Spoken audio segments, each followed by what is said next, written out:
উদাহরণ হিসেবে বিনিয়োগে সরস্বত্যই মন্ত্রতার পরিণাম পশ্চিম থেকে পূর্ব দিকে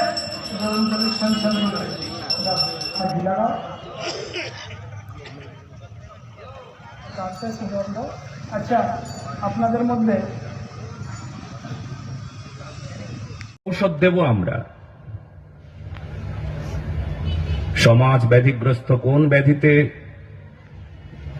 আজ সমাজ এই প্রকার? হিন্দু মানুষেরা প্রতিটি মুহূর্তে এমন একটা সংকেত, এমন একটা ভয় ভীতির সামনে এসে দাঁড়িয়েছেন। রাম বলতে ভয় পায়,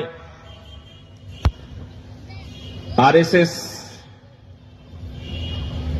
সেবকদের উপরে অত্যাচার হয়। রিন্টু পালের মতন এমন সেবক বীরভূমের, তার কাছে গিয়ে রাজনীতি, মিথ্যা রাজনীতির মুখোশধারী কিছু মানুষ,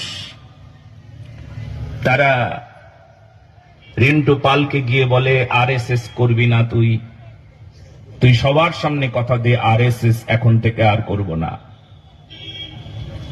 তাকে ভয় ভীতি দেখায়। আচ্ছা, এই শাসক দলকে আমি জিজ্ঞেস করছি, আপনারা আরএসএস কে ভয় পান কেন? ও, আপনারা উত্তর দেবেন, শাসন করতে, স্বৈরাচারী শাসন করতে, শাসন বলবো না, স্বৈরাচারী শাসন করতে এই আরএসএস হলো সমস্যা। কারণ আরএসএস যা চায় তা হলো সমাজ, দেশ, রাষ্ট্রের মঙ্গল চায়। আর যারা এই রাজ্যটাকে যারা জেহাদির হাতে তুলে দিতে চায়, তাদের জানা হয়ে গিয়েছে যে আরএসএস আমাদের প্রধান শত্রু।